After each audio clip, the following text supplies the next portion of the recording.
China has lots of cards too.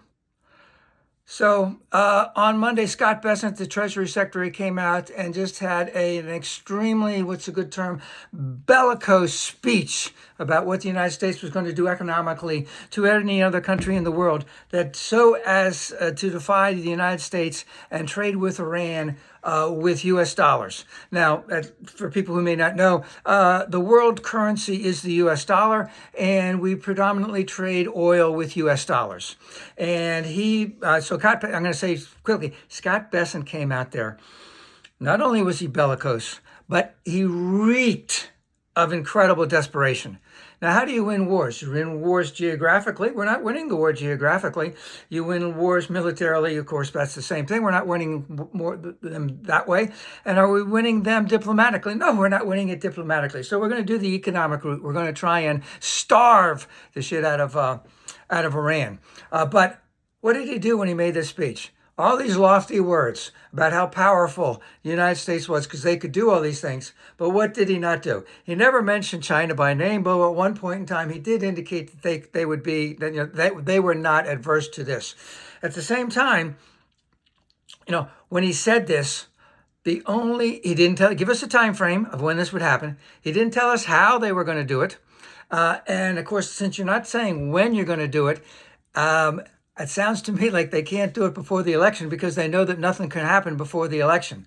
Or they may try and do it before the election, at the same time, try to claim victory. Now remember, all of this is just an escape from the Epstein files.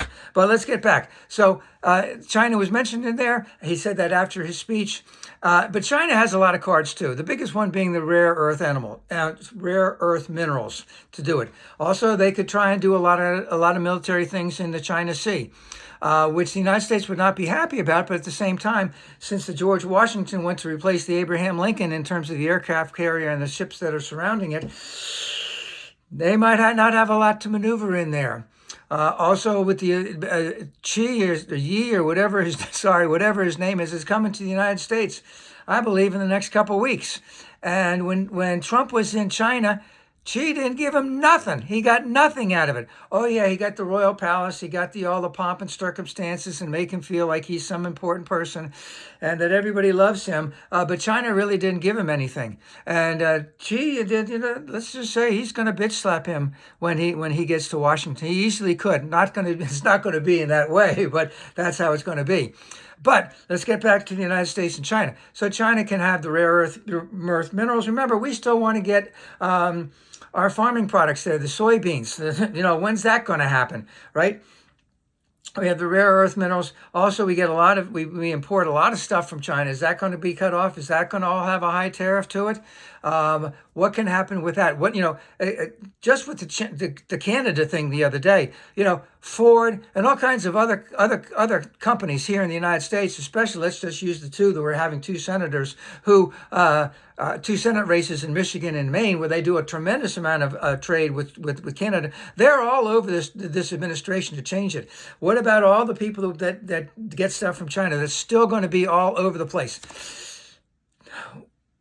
We may be able to do some things, but we're not going to be able to do them even remotely close to the level that Scott Bessent, pretends that the United States is. The United States power has waned in all of this. We are losing a war.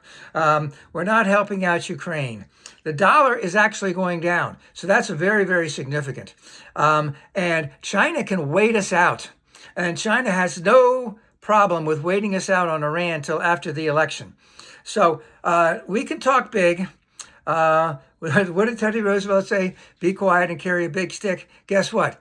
We're not quiet, but we're not carrying a big stick. And as the election is coming up, we can see again, day in and day out, this merry band of sycophants who follow Trump over the edge are willing to destroy the U.S. dollar to try to win a war with Iran, of course, which they never should have started. But we all knew, everyone who knew enough about Iran and the Middle East knew that this is exactly what would happen. And as we come up to this election, even though people don't necessarily like the Democrats, they will protect you. Vote unendingly blue.